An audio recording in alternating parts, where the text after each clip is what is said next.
You are now listening to Testimonies with Terry.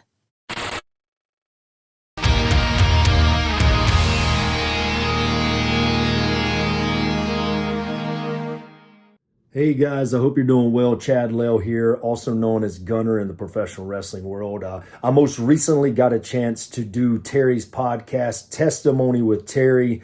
He has sent me some amazing questions that you guys have, so I'm going to just do a little rundown here while I read the question, answer the question, and just give you a little bit of my feedback. First and foremost, I am one half of the Wrestling for the Faith podcast, so cheap plug, please be sure to check that out. Here we go. First question. As a child looking up to pro wrestlers, did you ever struggle with body image in regards to wanting to be like them? So the answer for that is I would say yes, in a way. As a child, I mentioned I grew up kind of an overweight kid, a little bit of bullying, and I always was kind of captivated by these larger than life wrestlers or bodybuilders.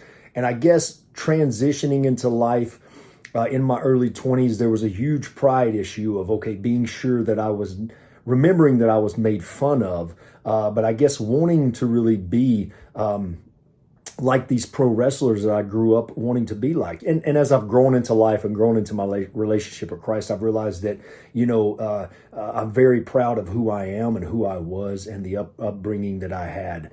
But I would definitely say there was a little bit of body image issues just because of the bullying I went through. Question number 2. You mentioned you never had any major injuries, but did you ever have any strange injuries that you recall throughout the years? I did. 2015, a pretty severe neck injury that did not require surgery. The doctor said, hey, let's try to do massage therapy. Let's try to do therapy and stay away from surgery if we can. I had been addicted to painkillers in 2010. I absolutely refused to do any painkillers. So what it was, a neck injury, shut down my whole right side. Here's a man that could, dumbbell press 120, 130 pound dumbbells within a matter of 3-4 months. I could not press a 15 pound dumbbell with my right arm. I could not do a push up. I could not do a dip. Bicep curls, stuff like that were very hard for me to do. So it was a pride thing that got checked really quick. And I think that was the thorn in the side, as Paul speaks about in the Bible, that really the Lord used to start to change my heart and change my life and realize, that I had to rely on him for other things. But I got atrophy in my right arm, lost my right pec, my right tricep, just a long road to recovery. So that is one of the major injuries I will say I had. Question number 3, how did you and your wife meet? Short and simple. We met at a gym. I saw this beautiful woman in a red dress coming in to sign up for a gym membership, and I went up and introduced myself. We were friends for about a year before we ever went on a date. After that first date, I sat there and I went, I'm going to marry this woman. Question number 4, what has been the key for you and your wife to have a healthy marriage throughout your wrestling career? That's simple. Being grounded in Christ. In my 20s, I was full of lust, full of just garbage of the world. But once me and Stacy, my wife, met, we fell in love, got married. My life was different. I was grounded. Our marriage was grounded upon Christ. There was no, adultery issues, none of that stuff. And it's really just, she trusts me. You know what I mean? She knew that this was my childhood dream. We had a huge trust thing going on there. She didn't worry. I didn't worry. And communication, huge part. Not only communication with our walk with the Lord and Jesus Christ, but communication within a marriage, a relationship. Communication's key. It's ultimately the key. Jesus communicated with the Father all the time. That's why prayer is important to us. Little biblical lesson there. Next question. You mentioned being in a small group of men who are a lot older, very older. Is there anything they said or taught you that stuck out? There's many things I've probably forgotten that may come back to me in the years, but one thing I really remember is these men poured into me about what it means to finish strong. And I speak to other men about this, that Paul talks about in the Bible, that, we're in this battle, this spiritual battle. The enemy's going to use things to entice us and drag us down. But, I think of men in the Bible or mighty men and God of women who who have finished strong is because they were fully consecrated to God. So these things they taught me about finishing strong was being sure I was grounded in the Word, grounded in my relationship with Jesus, in a good church, in a small group where I'm being poured into and being discipled. And that's really what these men taught me, because at that time, I didn't want to hear this stuff. They taught me to drop my guard, put away that pride, put away those selfish desires, and just in order to finish strong, it was about building my life truly on that cornerstone, Jesus Christ. Next question. Prior to being released from WWE, did you feel that you could be open about your faith, or did you get a sense that you had to keep it to yourself? And then, no, I was very open.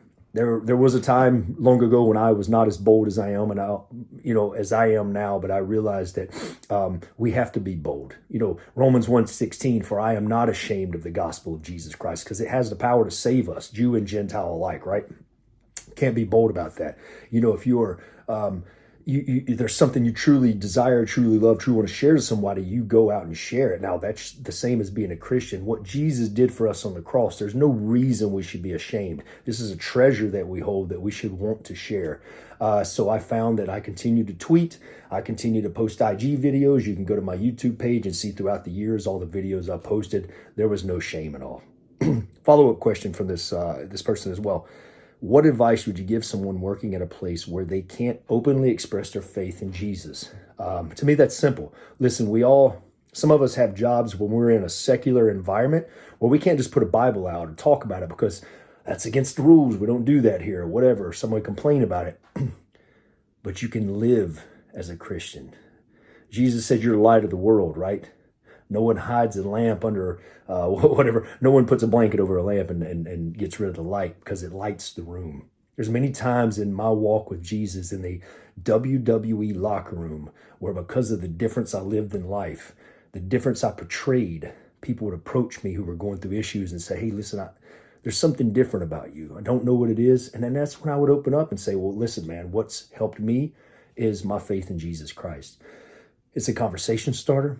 So listen, you can show it by your good works, right? You can show it by the fruit that you produce, how you handle the situation, how in a conversation that's, someone speaking some negative things or a dirty joke, you can leave that conversation. It's just how we exemplify Jesus by how we work. Colossians 3:22 or 3:23, I believe it is.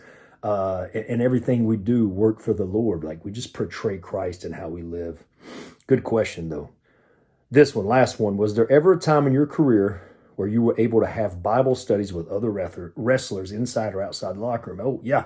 Me and Drake Wirtz, a good buddy of mine, referee there at NXT, we would do a Wednesday Bible study at a local coffee shop with the likes of Road Dogg Jesse James. Bobby Fish would come and join us. And just so many other wrestlers, like Shawn Michaels, they would come and sit down and have Bible study with us, coffee, talk about life, talk about the Lord and how Christ has transformed their life. There's many times that we'd have others come in who just sat and listened, never talked. But you know what? That's what planting those seeds is about. Listen, I had good advice given to me this weekend, and this is for everybody listening. We aren't called to save anyone. What we are called to do is go make disciples. We're called to point them to the one who can save them, Jesus Christ. I hope this answered you guys' questions. A little lengthy, but hey, I love the chat. I love the talk. So please, if you feel free, you can email me, shatter6682@gmail.com. Instagram, CWLail_Gunner. That's my Twitter as well. Check out Wrestling for the Faith. Chad Lail right here, also known as Gunner. Love you guys, and God bless.